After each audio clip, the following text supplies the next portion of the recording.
লিখেছেন রবীন্দ্রনাথ ঠাকুর। মা গো, আমায় ছুটি দিতে বলো। সকাল থেকে পড়েছি যে মেলা, এখন আমি তোমার ঘরে বসে করব শুধু পড়া পড়া খেলা।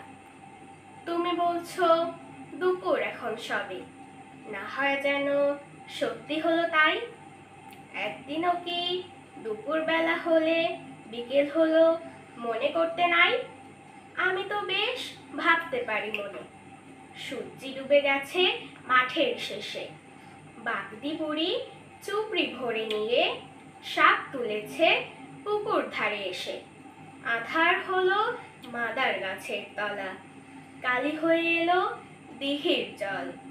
হাটের থেকে সবাই এলো ফিরে, মাঠের থেকে এলো চাষির দল।